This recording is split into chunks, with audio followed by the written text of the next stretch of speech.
Okay, good morning, everyone. Another British accent. I had the great pleasure of meeting Michael, and I hope I can call you kids, although kids is a bit, grown-up kids, okay, this morning at breakfast, and of course, it's an incredibly special moment for us to be sitting here, and I want to take this opportunity to thank you very much. And Michael, to give a pledge back. Yeah, our pledge back to you is that we look forward to working with you, and we hope it will be a long and very fruitful relationship, and we look forward to living up to the standards that you are setting us. And I think, as you will hear in a moment, that we have the researchers here that will be able to, are the real deal, and will be able to live up to the school, and I want to get the name right because I don't, the Goldman Sonnenfeld School of Climate Change and of Sustainability and Climate Change. So we're going to, in a moment, we're going to jump right in, but I've been asked many times by people in the last couple of days what the rector actually does. Okay, so I'm not going to give you a whole list of things. In fact, I think there are probably some faculty from the university here who are asking themselves the same question.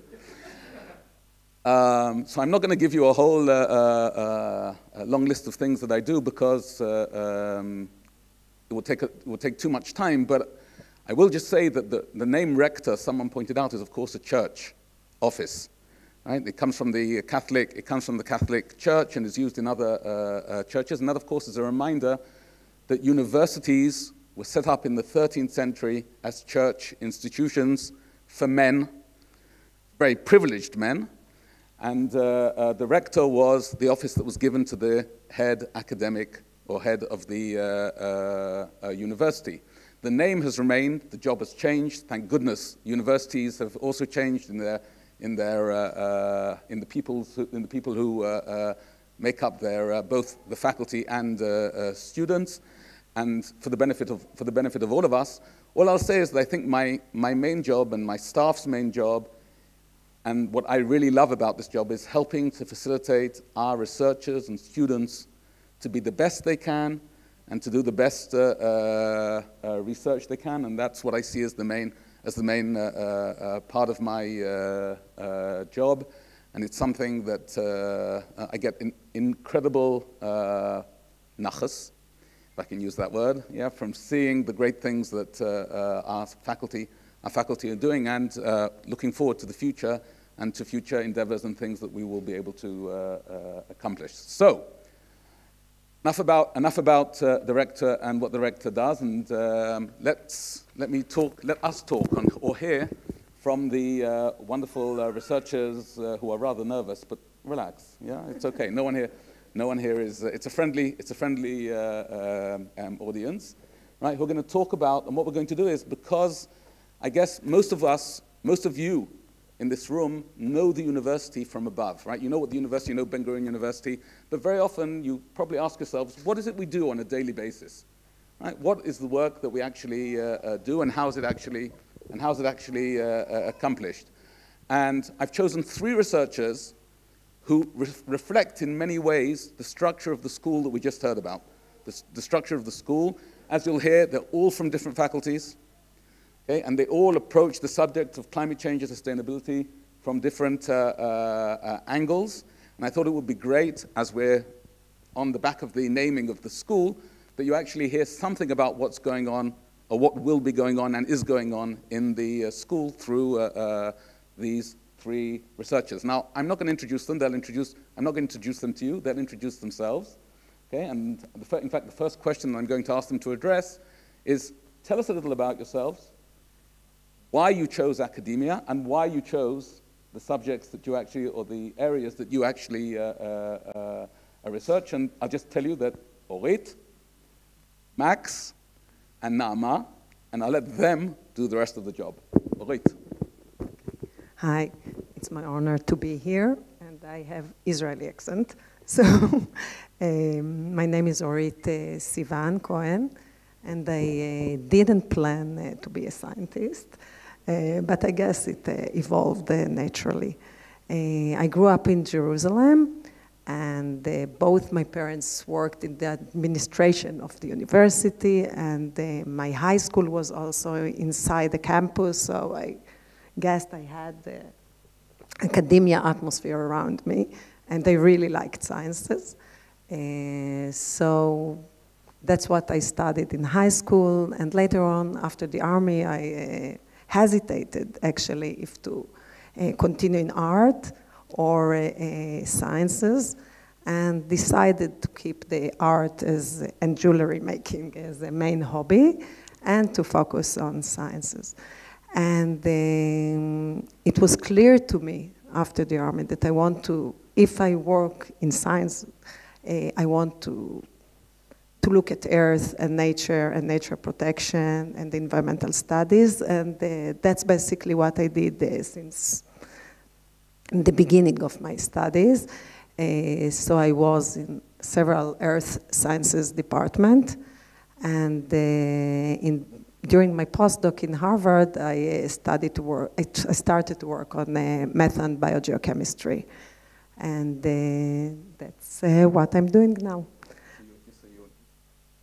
Okay, so I'm at the Department of Earth and Environmental Studies in the Faculty of Natural Sciences at the main campus.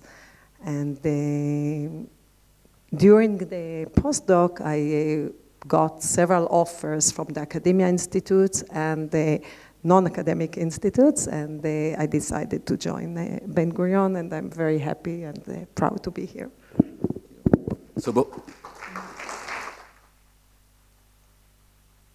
So Orit Sivan Cohen, Professor Orit Sivan Cohen is slightly modest. She was also the winner or recipient of one of the European Research Council's consolidation grants, which are incredibly hard to get, and which just show her the quality of her work and research. Max? Yeah. Thank you for inviting me, and I would like to take an opportunity and thank you, Mike, for this, for sharing your lightning or excitement about the school, and then I can introduce myself. So I'm Max. I'm a microbiologist by training. Stories began back in the former Soviet Union when I was born, and collapsed. It was part growing in independent Latvia, and when in one day everything collapsed and people lost everything. And it's maybe till today we experience the debris of this Soviet Union collapsing in different parts of the world. And then I moved to Israel and did all my graduation education here in Israel. And after working on environmental biotechnology and environmental sciences in all universities in Israel, literally in all of them. Then I get offer moving to States. I spending and learn from our colleagues in States, from Georgia, from Alabama, Illinois, and other places. When I studied trying to understand what's the role of microbial diversity and ecosystem stability, and how we can learn from microbes to support ecosystem in the Gulf of Mexico and the Atlantic shore of Georgia, or northern peatlands in Minnesota and Illinois. And then I was lucky to get offer from BOG University, and I decided to take this opportunity to move here at Campus de Beaucaire. I had other opportunities and offers from Chinese Academy of Science, and I decided to move to de Beaucaire. Not only because it's my land, or land of my parents, or in Israel, it's also opportunity and great place to make science, to look at climate change as opportunity. And one hand, we can blame climate change for conflicts that we evidencing in some corner of the world. But on the other hand, we can see climate change as an opportunity and see what we are doing in our neighbors here in tightening our relationship. And it's part of it's your work, and as Dr. Hanin mentioned it. So, and here at ZBOKER, I'm dealing with many environmental questions. One of them is the role of how we can deal with plastic contamination around the world. Here you can see some plastic contaminations that we can find in soil, actually, roughly 25 times more plastic in soil than we find in ocean. So it's here at ZBOKER campus at BGU. Thank you for now, Max. Nama, tell us a little about yourself. Good morning. I'm coming from the Department of Geography, and I think I am what is termed a first-generation academic. In fact, none of my family members even have a university degree. And I remember my parents always telling me that education is the most important thing. By the way, I have to say that I think my mother regretted that a bit when she realized that doing my PhD might delay a bit the grandchildren she was so much looking forward to get. But everything in its time. I started my BA in humanities and doing philosophy and history at Ben-Gurion University. In fact, everything I know about writing a bibliography list is thanks to Professor Chaim Hames here, the rector who was my lecturer at the history class of the Middle Ages. So thank you. Poor you. I later moved on to here, to ZBOKER campuses, and switched from humanities to the social sciences.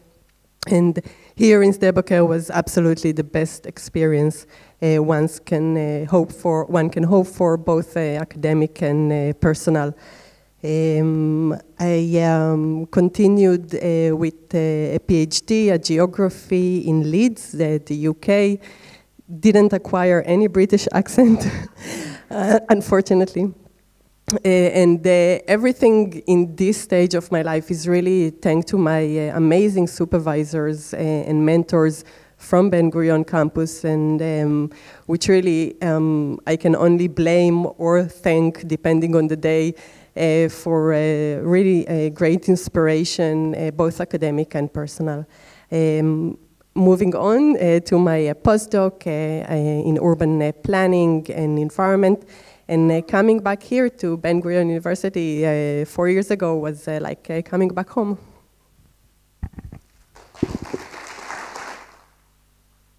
Thank you, Nama. So as you can see, we have a broad representation of what is the faculty, or will be, and no, is already, right? The faculty of the school.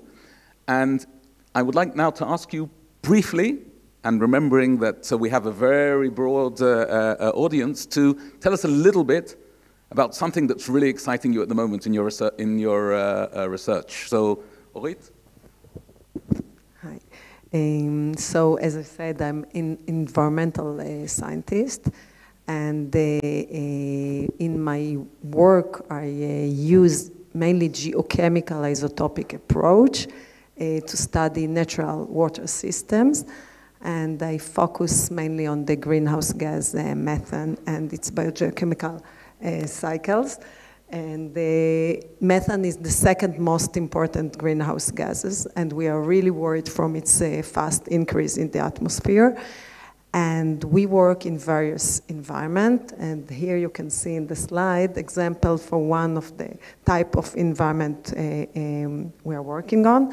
And I just recently returned from Alaska, where I was head of a field campaign to permafrost zones, or thermokarst lakes, which are formed from permafrost thawing. And you can see here in the slides, mainly look at the left side. So permafrost is really a problem now. Like about 1/4 of the Earth's surface is permafrost. and it's starting to thaw very rapidly and forming, you can see here these lakes, which are really hotspot for methane emission. You can see here, or here, it's picture from Alaska. Mainly, Alaska and Siberia look like they are mainly, or we can say that they are actually collapsed now. So you can see millions of lakes that are formed in Alaska and Siberia. And you can see the bubbles of methane that is trapped below the cover of the ice in the winter, and it's released in the spring and really warming the atmosphere and goes to positive feedback and further warming and further thawing. And we are working there on methane production rates, mechanism, natural consumption rates, and trying to see how global warming or how it will affect this environment, and how we change the global models from this environment. So that's one example. So Max, you started to tell us about plastics. What's the most exciting thing that you're doing at the moment? Yeah, actually, thank you for reminding. Yeah, so I work in many exciting projects that all of them, including plastic, all of them around the big questions.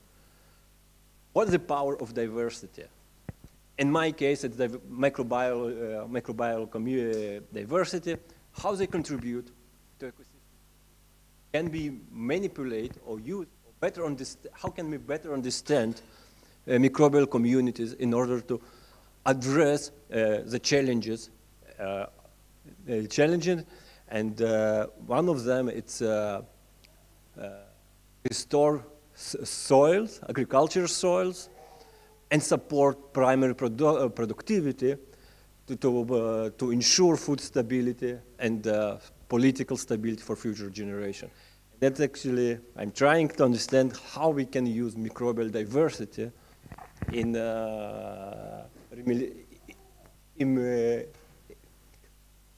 fixing soil problems. Thank you, and Naama, take us into your most exciting research project at the moment.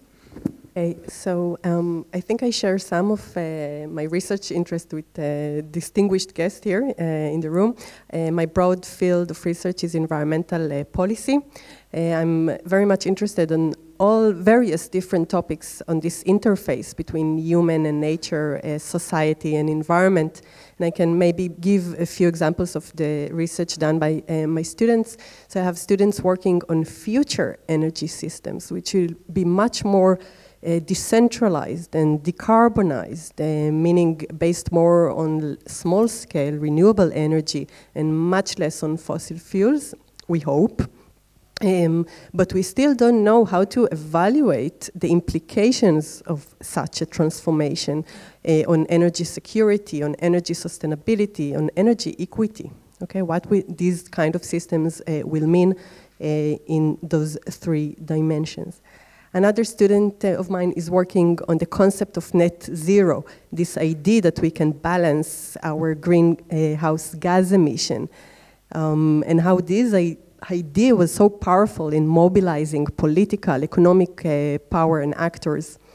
And one of my most important, for me at least, issues of research now is on energy poverty.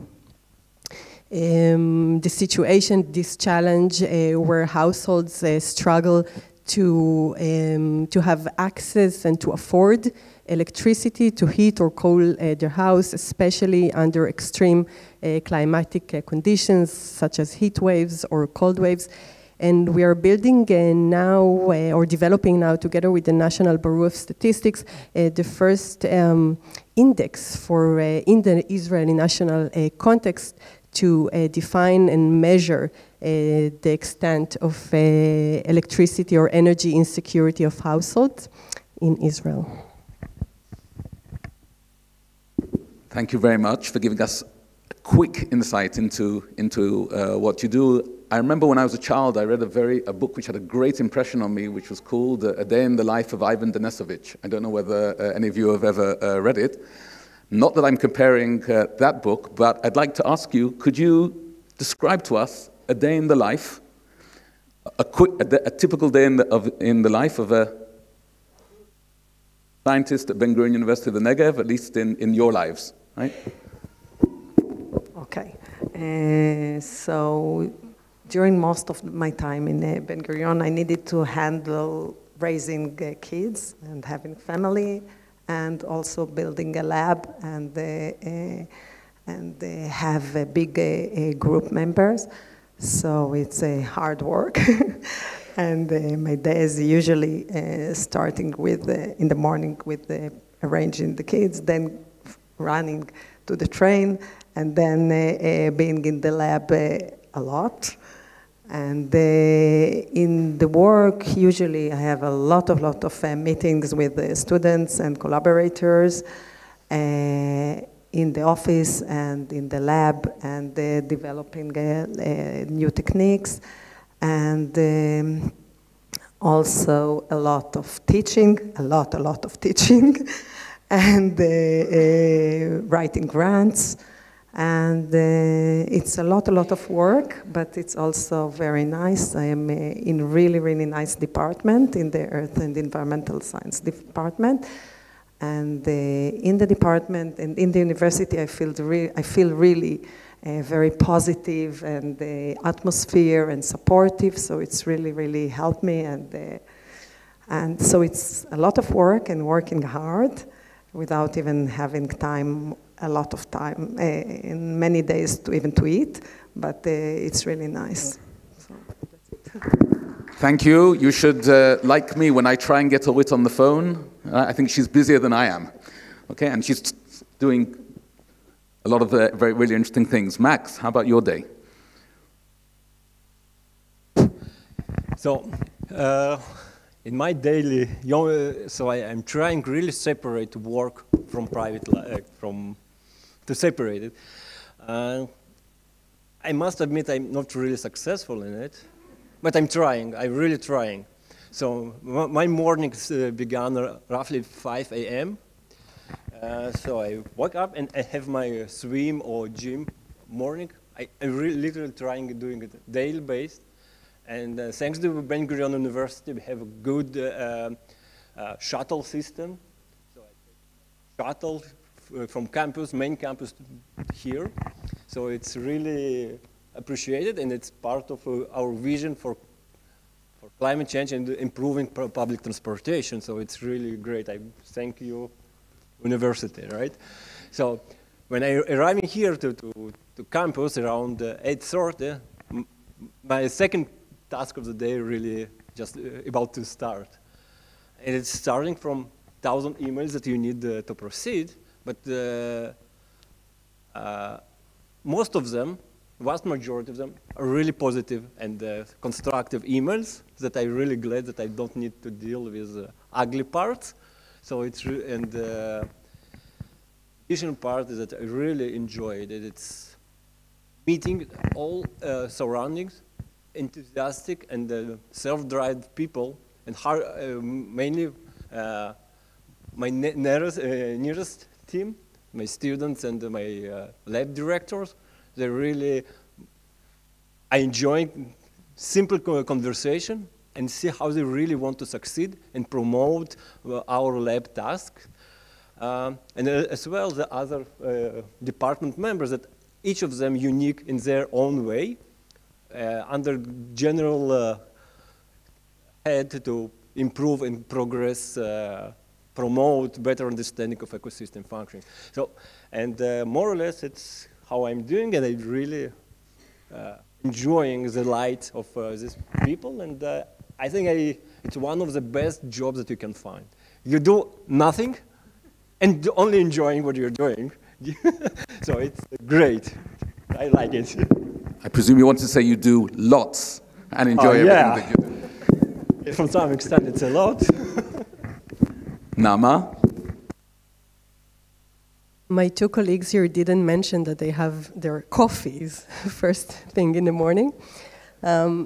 Yeah, so my day or my research is essentially depends on engagement with stakeholders outside of the university.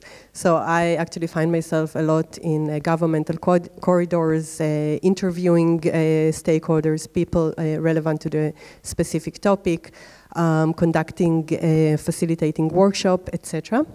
And of course, the second part of the day is always in front of the computer, quite a lot of screen time as well. I also do a lot of international comparison research, trying to learn policies and regulation to bring best practices to learn from.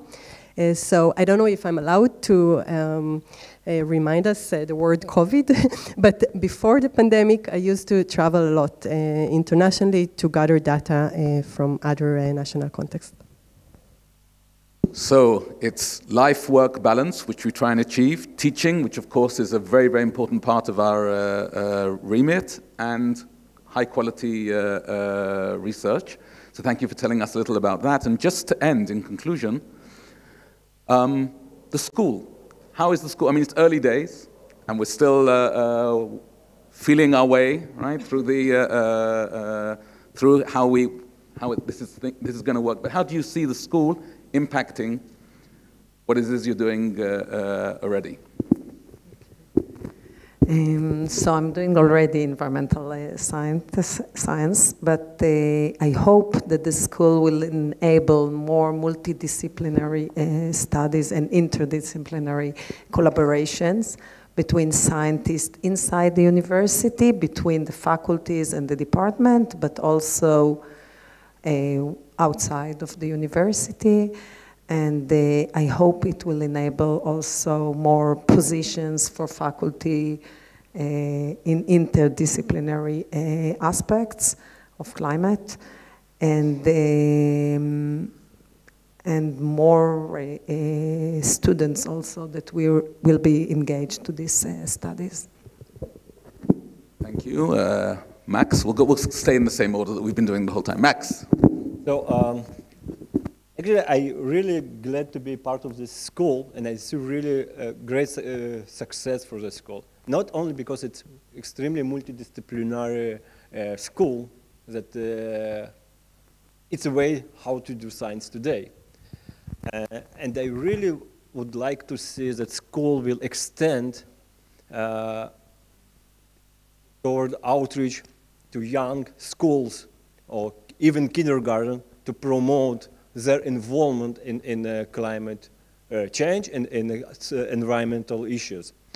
I really believe that the true change in our common conception of climate change can come only through kids. So I do see that we can significantly contribute to scientific and the technological advances of climate change issue and other environmental problems, obstacles, but I really hope that we will be able to extend our outreach activities. Thank you, Naama. Okay, so first I've already received some seed money to do research from the school, which is absolutely the most important thing to conduct research. But beyond that, I think that the school is a great platform for creating this research community that Orit just mentioned, also within BGU and beyond to advance this knowledge transfer and exchange of idea, which is basically really what we need to promote scientific advancement. I also hope and believe, as previous speakers said before here, that the school is going to create a bridge between all the amazing things that we can do here together to the outside world. So, I'd like to thank Orit and Max and Naama for agreeing to come and share a little bit about the work that they do, and of course, anyone in the audience, you're invited to come and talk and ask questions, and perhaps get to know them better, and also their work. Yesterday, for those of you who were at the Board of who were here yesterday, I mentioned that the Deputy Rector, Professor Gal de Botton, wasn't with us because he was teaching. Okay, Professor Gal de Botton is actually here now, and it's an opportunity for me. Gal, stand up a second so everyone can see you. Yeah, it's in the context of this panel and in the context of this whole event. It's also an opportunity for me to thank Gal, who has been very, very instrumental in leading and helping design the school in the context of the academic structure of the university. And in fact, he is my representative, or his basically heading the academic structure of the school, and working together with Yaron to move this whole idea and school forward. So Gal, this is an opportunity to say thank you, and I'd like to thank everyone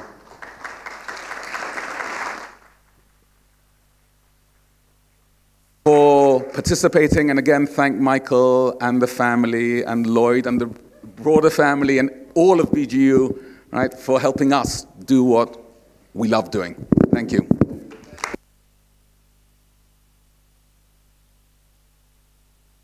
Transformational, long morning. I know we're all really excited to go see our beloved Blaustein Institutes of Desert Research, to see what's going on, to see the new developments here. There's one person standing between you and this, and that's the director of the Stable Care Campus, Noam Weisbrod, and the head of the Blaustein Institutes for Desert Research.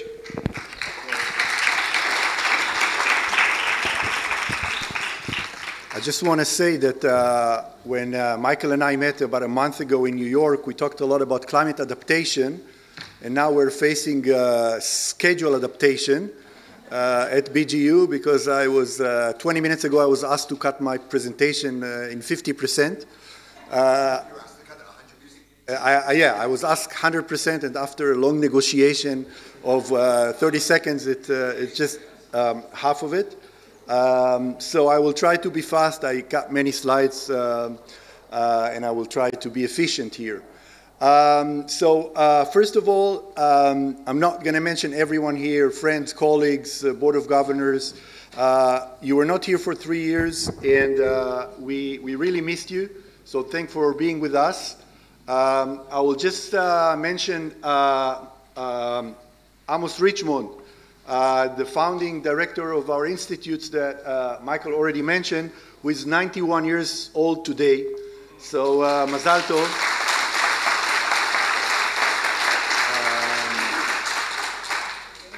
And for the Sonnenfeld family, I think that I would like to thank you beyond your generosity also for your decision to teaming up with us, and I think that it's going to be a great success for the future of our planet.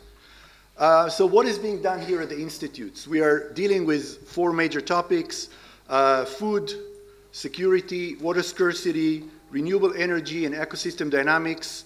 And I think that in light of the interesting panel we just had and all the introduction to the school, we don't need to say that these 4 things are really crucial for for the future of our humanity, of our planet. And you will see a little bit of it in a few minutes in few tours that will be organized by students from the different institutes. How are we dealing with these 4 topics? We're doing it with 3 research institutes, and I will just mention what is the major need that each institute is dealing with, and an international school. So the first institute is the French Associate Institute for Agriculture and Biotechnology of Dryland, and this institute is dealing mostly with the need to produce more food for the growing population. And we all know that population growth is mostly in the developing countries and in drylands. So we really need major innovation in how we farm and how we feed all these people. We talk about climate change all this morning, and I just want to mention that climate change impacts are strongest in arid environments. And the impact of climate change is mostly on water availability and food security. And these are 2 of the major goals we're dealing with in this here at the institutes.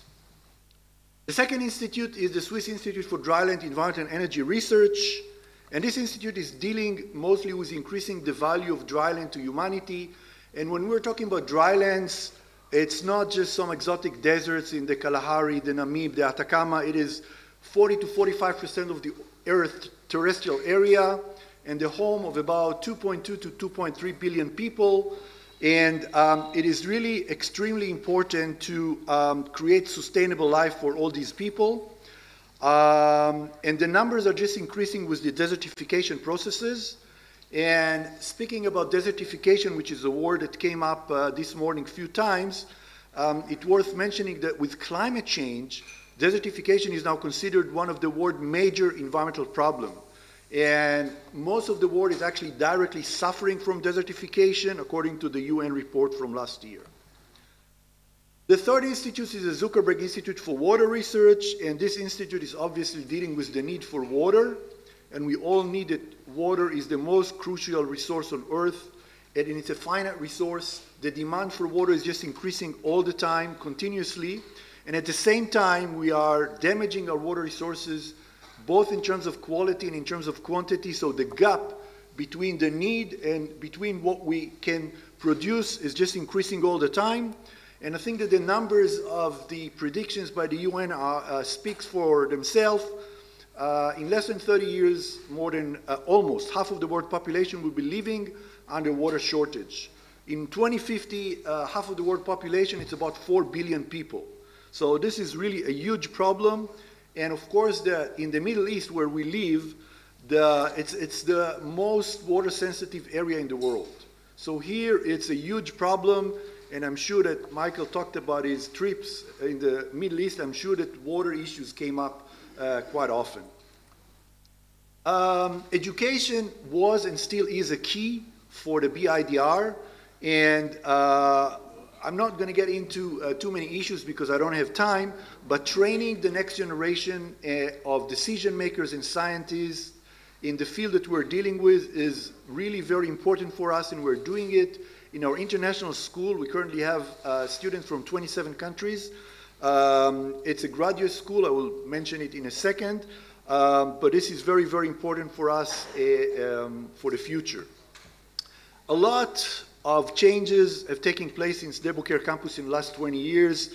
This is an aerial photo from 2000, and this is from a few months ago. Again, I don't have time to get into the details, but there is a lot of development, and I think that we are on a promising track of further development and progress at the Institute, and I will just review a few highlights. I deleted most of them a few minutes ago, but I kept a few.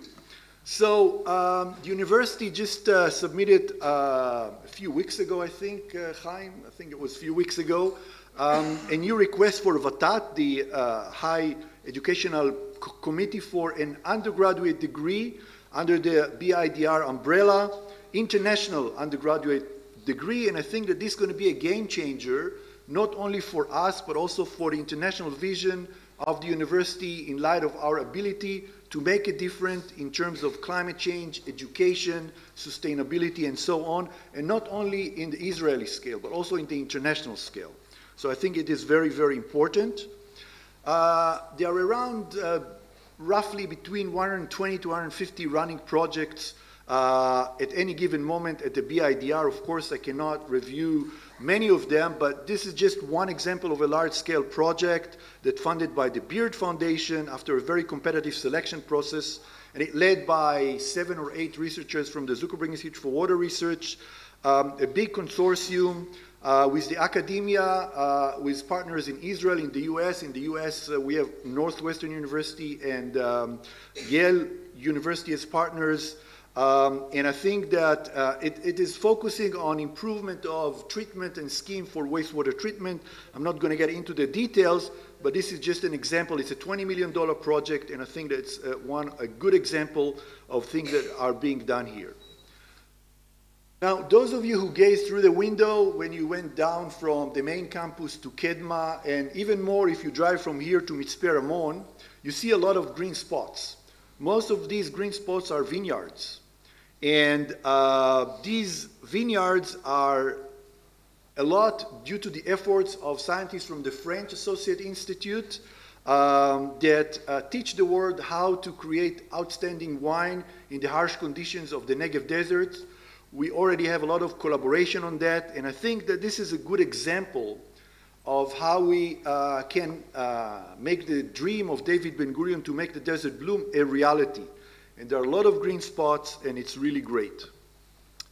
A lot of top-notch research is being published here. Again, I don't have time to get into too many details. Just one example is the paper that was published less than 2 months ago by Uri Roll and his group in Nature, looking into global wildlife population decline. They review a lot of data in new ways and found very interesting and surprising, for me at least, results. So this is just one example. The Sde campus is a big hub for international conferences. Again, just 2 examples. Those of you can stay here next week. Sunday and Monday, we're launching the first Water Summit. It's a big event with 15 invited speakers from all over the world, including members of the National Academy of Science and National Academy of Engineering from the US. We are launching the first Water Prize. The first winner, laureate of the Water Prize, is a professor from UC Berkeley that was selected by an international committee. For those of you who can make it at the end of November, beginning of December, we have the 8th DDD, Dryland Desert and Desertification Conference here in Sde Boker. It's the largest conference in the world, I think, that deal with environmental issues in drylands. Very colorful. A lot of partners from all over the world with the support of the United Nations. And last but not least, tomorrow afternoon, we have the official opening of the Cindy and Max Mintzberg building, which is right 200 meters away from here. I'm not going to get into the details. It's a great building, a great asset for us, for the university, and for the state of Israel, I think. I think it also great because it brings under one roof, this Sde Boker campus roof, the strength of the BIDR in science and engineering with the tradition and spirit of David Ben-Gurion really under one roof, and this is really wonderful for all of us. So I think I made it on time, more or less. Where is Jeff?